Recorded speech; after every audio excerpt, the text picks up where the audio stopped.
Thank you very much for that introduction, and thank you everybody for being here today, this lovely afternoon. I think those of us suffering from jet lag are a little bit, but as was said, I'm on SP12, the Ethics in Society sub-project. I research specific areas of neuroscience and ICT ethics, mainly within ethics support and researcher awareness. So for the moment, I'll just talk about what I'm going to do in this presentation and then what's going to happen afterward. I'll very briefly introduce our sub-project, the broad areas that we work in. I'll go into a bit more detail regarding the structure of the ethics support work package within the HBP. Then I'll talk about 3 areas of the work package that are most relevant today. Ethics compliance, sort of how we do our best to align the research of the HBP to the ethics requirements of Horizon 2020 funding. Ethics-related data governance, which is part of the process of how we undertake that work. And the role of the ethics director and data protection officers. After that, I'll say a little bit about the General Data Protection Regulation. Bogdan gave kind of a brilliant intro to that earlier, mentioning Cambridge Analytica and all of that. Slightly stealing my fire, but that's all right. It's everyone's fire. We should all be on fire. But basically, why ethical data governance is important. Then I'll introduce the HBP Data Governance Working Group and the outputs and resources that we've produced and what we're currently working on. So, SP12 is the Ethics in Society sub-project. Many universities are represented, and together we conduct research including horizon scanning, foresight analyses, investigations on the ethics of neuroscience, things like consciousness and philosophical matters, as well as looking at responsible research and innovation in neuroscience and ICT, the ethics of AI, and our changing relationship with machine intelligences, and, data governance. We also support the work of an ombudsperson who is Professor Christopher Antala at this time. We have a work package dedicated to engagement with society more broadly, particularly in the EU, but also beyond this. And we support research across the Human Brain Project by providing tailored workshops on ethics topics for researchers. So if you would be interested in one of us from the Researcher Awareness group coming and co-designing a workshop for you in the HBP and whatever your sub-project is, then please let me know and we can have a chat about the future. So the ethics support team is, I've lost my place, broad range of expertise in different areas. So when you break it down, there are lots of different subject areas, lots of different types of data. We're based at both, DeMontfort University in the UK, but also the University of Oslo in Norway is where our data protection officers are. And also we've got people at the Karolinska Institutet and Linnaeus University in Sweden. And we collaborate on matters of ethics support, research integrity, and related issues. But some of our work also includes ethics compliance, so keeping the HBP research in line with the requirements of Horizon 2020, supporting the Independent Ethics Advisory Board and other ethics services, managing the Ethics Rapporteur program. Some of you here may be ethics rapporteurs, and if you don't know your ethics rapporteur, you should get to know them. They're probably your best point of contact in the HBP. Also, we administer ethics support outreach and dissemination, or we try to transparently communicate what we're doing to a range of different audiences. We also research and construct processes, policies, and implementation for data governance strategies within the HBP, along with partners in other sub-projects. And we have a data protection officer, we sort of have 2 right now, actually, who's concerned with keeping the HBP compliant with the GDPR and supporting data protection, impact assessments, and related matters. So, ethics compliance. Let's get this done first, shall we? It's at the heart of data governance as well as ethics support more generally. Every task in the Human Brain Project is subject to this process, as are partnering projects of the HBP. The process of ethics compliance is different depending on the nature of one's research, including aspects such as the type of data, the origin of the data, how the data is to be processed, and so on. It's a reasonably painless process. We streamlined it a lot from previous years. And if your task or partnering project doesn't raise any ethical issues as listed in the Horizon 2020 self-assessment, the leader or the PI needs to fill out an online survey, answer questions about the work. Everyone in that task should consider the social consequences of one's research. Each task needs to engage with the Ethics Rapporteur program, and every SP or PP should have, PP partnering project, should have a rapporteur. And an understanding of research integrity is absolutely vital, not just for avoiding issues of ethical compliance, but also for promoting high-quality, replicable research and maintaining trust within the project and across our collaborations. So if one looks at the Horizon 2020 issues and comes to the conclusion that based on your data type, for example, ethical issues are raised, then the process is a little bit different. So the leader of the PI needs to first obtain all the relevant approvals, licenses, and other documentation. And sometimes we need an English translation as well for the ethics expert. And then they fill out an online survey, same as the other sort of leaders and task leaders. And at the end of the survey, those approvals and other documents can be uploaded and they get sent to ethics compliance. Again, I would say with greater emphasis that in the case of research that raises ethical issues, we don't want to leave any sort of room for questions. So the social consequences of research must be thought through thoroughly, and reflection, is an important part of this. So likewise with involvement in the Ethics Rapporteur Programme, there'll be a knowledgeable point of contact. As with other HPP research, an understanding of research integrity is vital.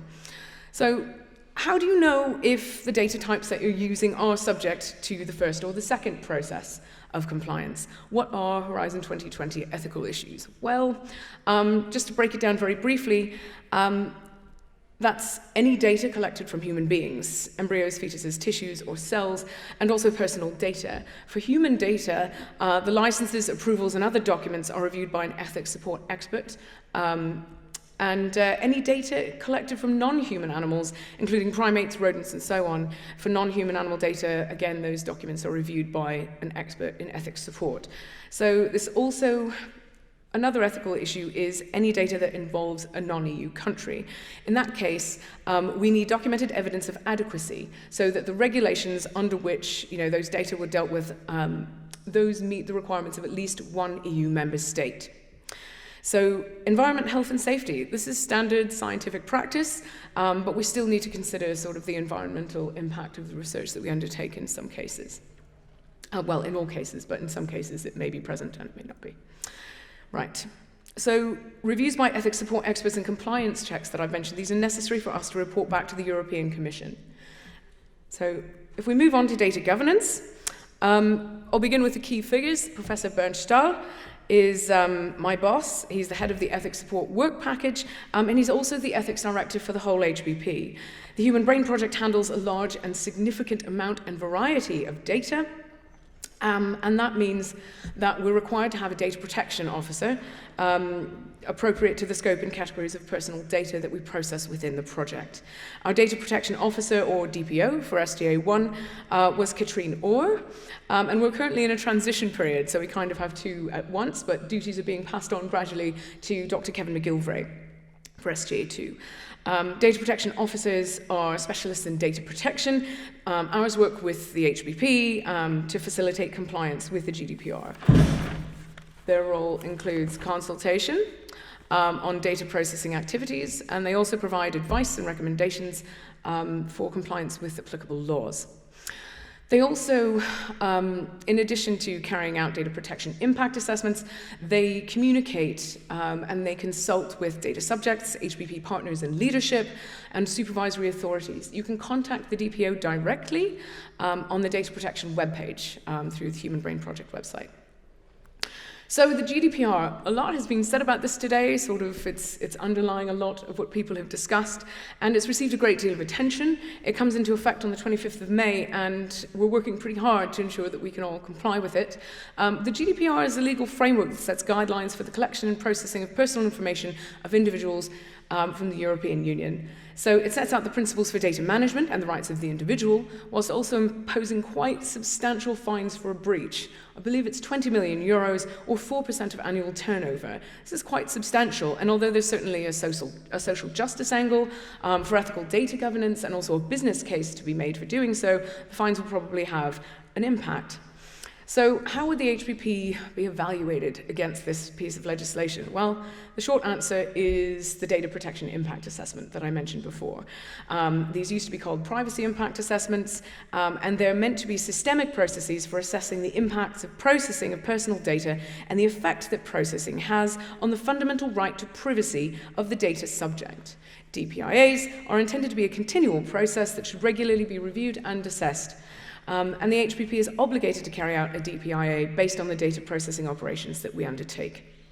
Whilst doing this, they have to consult with the data protection officers when conducting this. And ultimately, a DPIA right now is being organized for the medical informatics platform, and that will serve as kind of a template or a case study for how a DPIA can be applied to the entirety of the rest of the HPP. So Bogdan mentioned earlier the huge range of data that is involved in the MIP, the medical informatics platform, and so we'll see how that goes and where we go from there with the rest of the project. So in ethics support, we often get asked, so the GDPR applies to personal data. We get asked, what is personal data exactly, what qualifies as sensitive data, and what's required in terms of anonymization. So according to Article 4.1 of the GDPR, I'm not going to, quote this entire thing to you, because no. But basically, any information relating to a natural identifiable person. So anything that can cause you to identify a person directly or indirectly, a name, an identification number, location data, right? So Fitbits and fitness trackers, things like that. An online identifier to one or more factors specific to the physical, physiological, genetic, mental, economic, cultural, or social identity of that natural person. Then there's sensitive personal data. That's data regarding one's racial or ethnic origin, political opinions, religious or philosophical beliefs, trade union membership, genetic data, biometric data, data concerning health, or data concerning a natural person's sex life or sexual orientation. Anonymization, it's very difficult to meet the criteria for anonymization, but basically fully anonymized data, according to the Article 29 Working Party, it must be anonymized to the extent that it is irreversible, total prevention of the identification of the data subject, whilst taking into account all means reasonably likely to be used for identification in determining whether the process is sufficiently robust. So one has to consider whether identification has become reasonably impossible. So what's reasonably impossible? I don't know. That's still getting worked out. There are going to be court rulings, no doubt. There are going to be a lot of discussions about this moving forward, but it's definitely something that's up for discussion. These aspects will be clarified in due course. Pseudonymization means using methods of reducing the linkability of personal data to a specific data subject. Although pseudonymization doesn't make data anonymous, it does reduce the attribution to a specific individual without further information that may not be accessible. Encryption is one example, so unless you have the key, then that data is unintelligible. Unanonymizable data, many platforms use a form of unanonymizable data, and we're going to have to see what the way forward is on this. But recently it was decided that genomic data is not ever going to be fully anonymizable, and certainly brain imagery of various kinds cannot be considered fully anonymizable. So this will all be very exciting to consider in the future. So for this presentation, we've mainly focused on the ethics compliance process in the HPP, and facts like who the data protections officers are and what a data protection impact assessment is.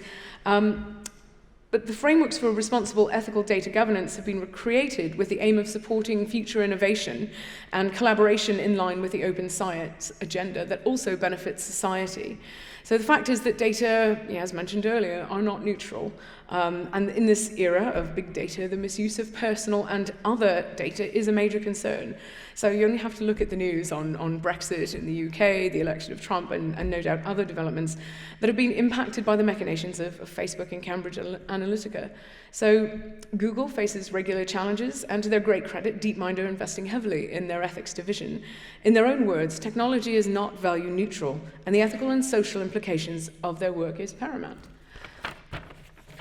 So our work in SP12 and SP12.4, more specifically on ethics governance structures, is not just undertaken to ensure that the HPP is compliant with legislation, which is vital, but to help support research and improve its quality with regard to reproducibility and social impact. Also, to improve and consolidate trust. We are more effective researchers if the public trusts us, and we're valued in that way. So the Human Brain Project is implementing a proactive cross-SP strategy toward achieving this.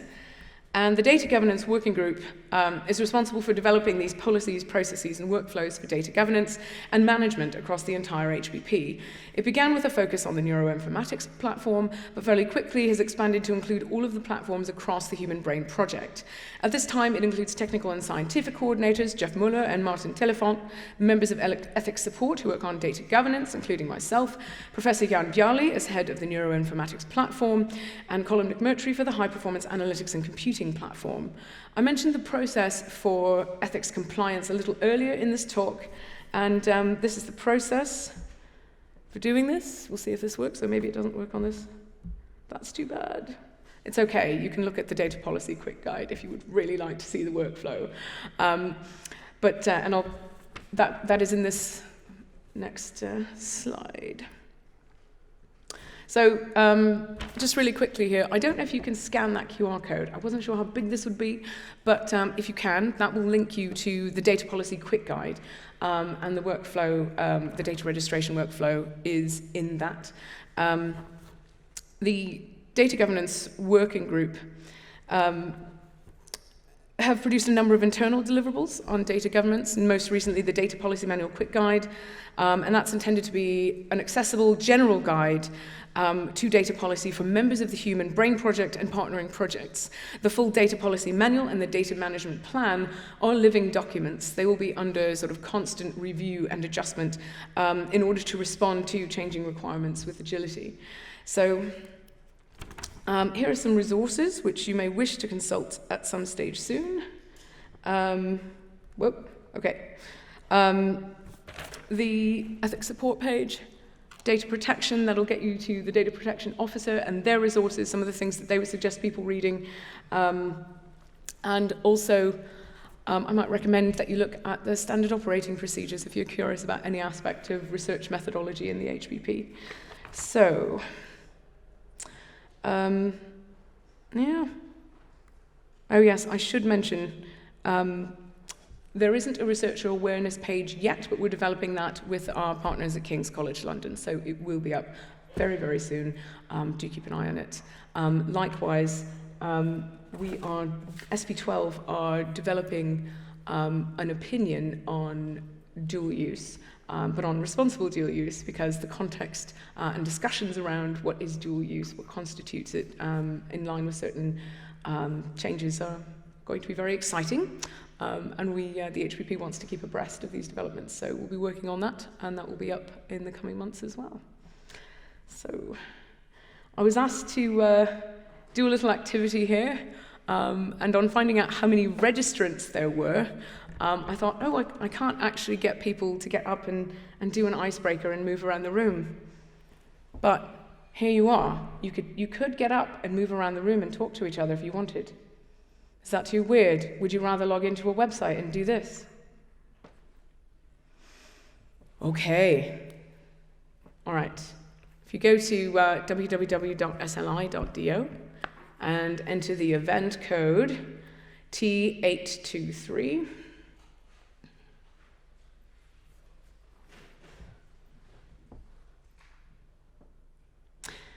you should be presented with a poll that asks you what types of data you use in your research.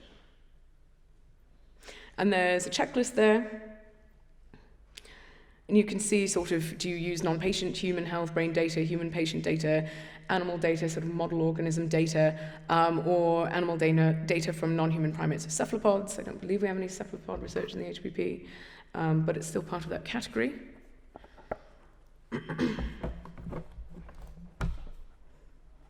All right, my knowledge of statistics is not very high, but we've got, oh, here they come. Right. Okay. That's very interesting. Do we not have any animal data folks in the room at all?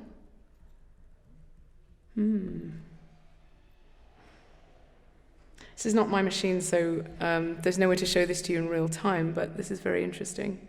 So at the moment, I'll tell you the stats. So we do have some animal data folks. So at this time, 27% of you work on non-patient human health or brain data.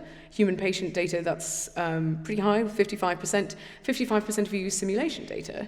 Then we've got, oh, it's changing. At any rate, we're seeing everything here apart from non-human primates, which is very interesting. So, okay. Does anyone have any questions about the data types or any ethical issues that you have thought about with these before? There's also, if you don't want to actually get up and speak, there is a questions section where you can just anonymously ask questions if you so desire, in line with protection of your privacy. Anybody asking questions? No.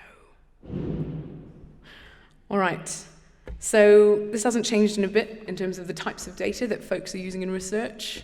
We've got 29% non-patient human health or brain data, 43% human patient data, 7% animal data from rodents, I'm guessing, nobody doing non-human primates, and 57%, by far the highest, simulation data. Well, that's quite good. It's a reasonable balance. If nobody has any questions about the data types, you can just raise your hand and ask questions in the conventional manner. You don't have to use the website if you don't want. Okay. Right, we will go back to the next poll. So, which Horizon 2020 issues does your research involve? So just having thought about the types of data that you use, if you think about the issues that we discussed before, whether it's, I can go back to the Horizon 2020 issues, model organism data, humans, there's two categories for humans, though all human data is arguably personal data. Right. And do please pick as many as you like. You can pick multiple options. I think there was a question in the submitted in the previous poll. Oh, right. Right. Why won't it go? Oh, here we go. Sorry, it wasn't loading on my iPad. I think it's just not connecting very quickly. Do the MRI images are the part of the clinics or the patients? Right. If that's a question about the MRI images being owned, who has ownership of that, is it personal data? Yes, it is, and the framework that that operates within is informed consent. Now, consent, everybody in the HPP is required to use a form of informed consent, and this will change a little bit under the GDPR because there are slightly different. There are some slightly different allowances for research. So whilst a traditional broad consent isn't really possible for the patient could consent for the use of their data for future neuroscience, perhaps. This is something that needs to be clarified with greater precision, as well as many other things. But it is possible for somebody to say, yes, you may use my data, and you may use it for the foreseeable future, maybe. I don't know. I think it would be nice if we could, implement a system of dynamic consent, where the rights, go back to rights because that's the most important thing for the GDPR. People have the right to be informed of access to rectification. So if there's an error in their patient record, they have a right, to know about that and to have that rectified. The right to erasure. So the reason I mention things like informed consent and dynamic consent is that would provide a framework for patients to withdraw their consent. And that's fairly essential for most studies in which consent is offered. But also, in relation to automated decision-making and profiling. That might be affected there. Any other questions on the data types? Okay. Right, the issues. Yeah, oh, this is great. The potential for irresponsible dual use or misuse. Yeah. I don't know if any of you routinely are able to take the time or are allotted time for reflection on your research and the potential use of your research. It's interesting, some legislation is, sort of, oh, well, the researcher needs to think about this, the researchers, this might be misused outside of the researcher's intentions. I suspect that researchers do not routinely go around intending for misuse. So, the shape of things to come perhaps may emphasize different aspects of misuse. The potential for unexpected issues to arise, only 20% of you? The unexpected definitely happens to me. All right. Does anybody have any questions on the Horizon 2020 issues to do with the data types? Okay. I'll check the questions again and reload that.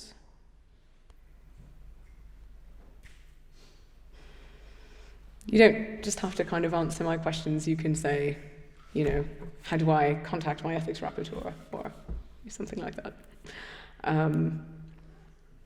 Or just how jet-lagged are you? That's fine too. Right.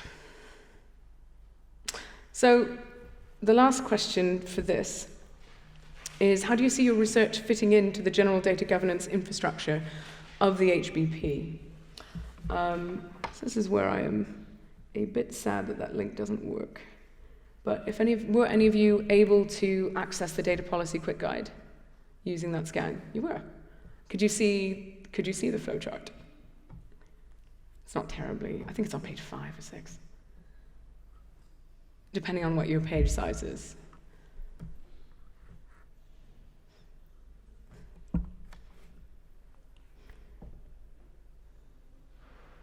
It's taking a bit of a risk giving you a free text field at this time of the day. Yeah?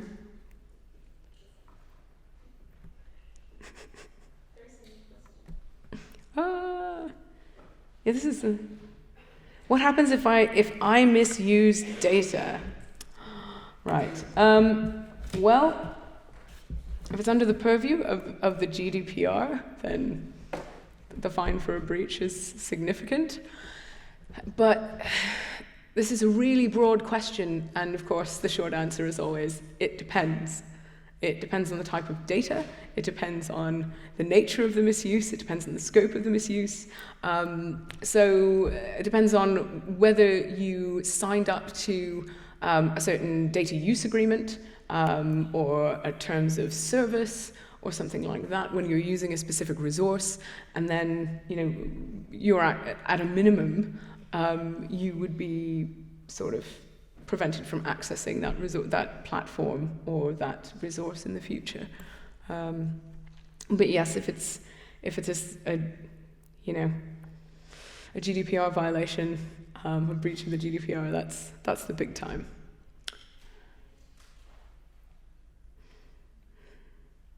Fits in the infrastructure quite well, so you know what you would do.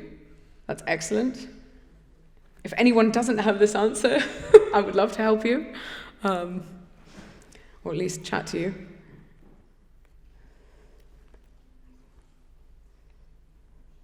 Oh, do I get fined or my university? Right. So this is something that you might want to, this is something that will be, I don't know. I don't believe, well, it depends on who you are, and you're anonymous, so I can't say whether.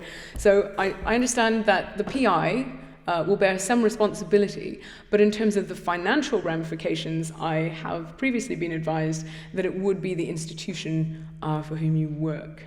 If you want to ask really detailed questions about the impact of the GDPR at an institutional or personal task level, I would definitely recommend contacting the DPO. They're both really very good whichever one ends up getting the email that day. And they can probably clarify specific aspects of the legal framework for you. It's also depending on who is considered to be the data controller, and if the HPP is a data controller, and that's in quite a liminal state right now.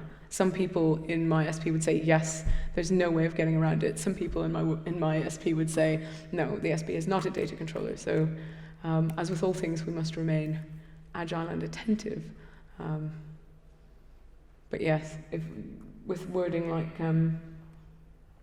4% of annual turnover, then that suggests a for-profit organization, or perhaps a university.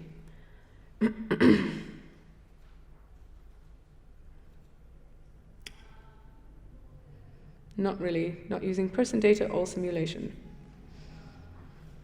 Well, with simulation data, if you're only using simulation data and it has no personal data attached to it whatsoever, and what personal data remains would be completely anonymized, then you would be outside the scope of the GDPR, but not outside the scope of data governance or ethics compliance, because you would still need to fill out the survey and say, I don't have any issues, I don't have any ethical issues, my task doesn't raise any, and here's the proof, I'm going to, answer your questions. As infrastructure providers or software developers, dealing with this topic is tricky. Yes, it is. On one hand, you need to fill out surveys. On the other hand, you can hardly control what happens to your staff. Yes. We had a data governance conference in Oxford last month, and there was a very interesting discussion with people like Alan Evans of the Canadian Open Neuroscience Platform, and Karen Rommelfanger of US Brain, and Greg Farber also of US Brain, and the NIH. And a lot of researchers are very concerned about the misuse of their stuff, I guess, for lack of a better word, whether it be code, whether it be data, whether it be sort of a methodology or something like that. The suggestion being at that time that was presented by, not presented by, but embraced by people like Jan Viali and Jeff Muller and Alan Evans is that, well, the faster you get your stuff out there and the faster that we come up with a really good way to assign ownership to these things, if you put it out there and everyone knows it's yours, then nobody can really misuse it.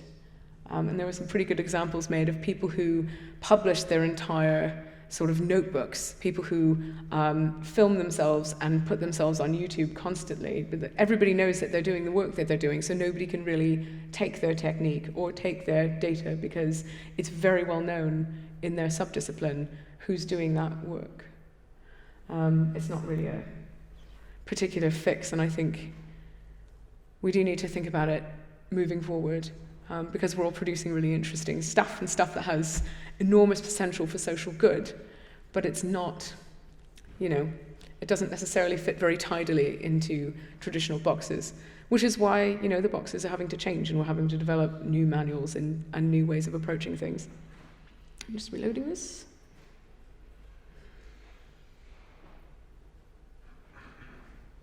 All right, okay. What happens if, through analysis or machine learning, I manage to learn some information from anonymized data which is supposed to remain anonymous? If you're learning something from anonymized data, that is great. We would encourage you to continue. Because if you can use anonymized data and not reveal the anonymity of the data subject, their identity, basically, if you don't breach that, then that's pretty splendid, right?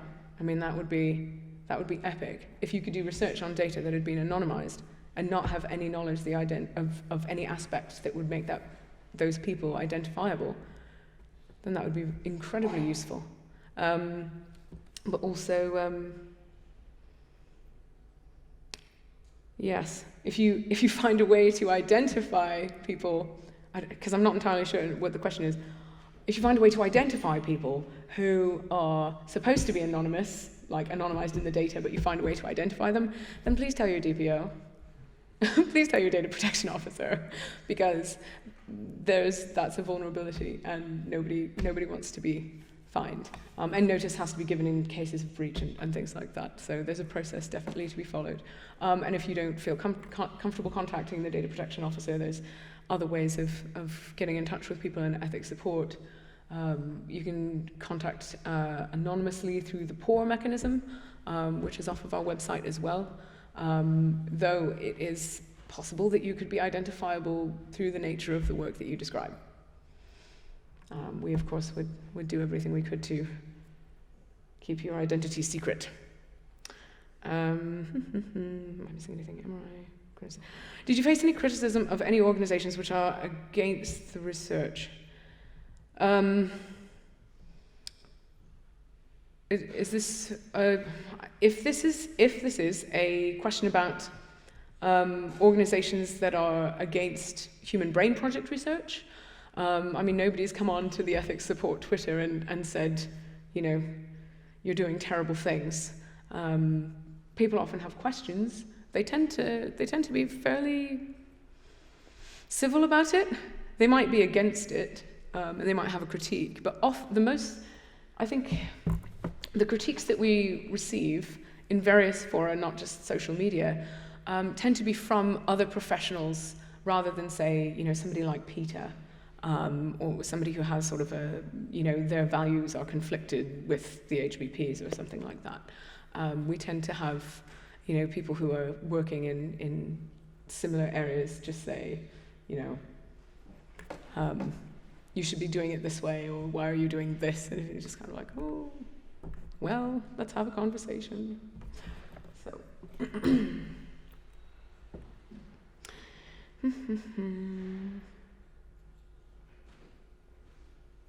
Okay, I think I got all the questions for the moment. We'll go back to this.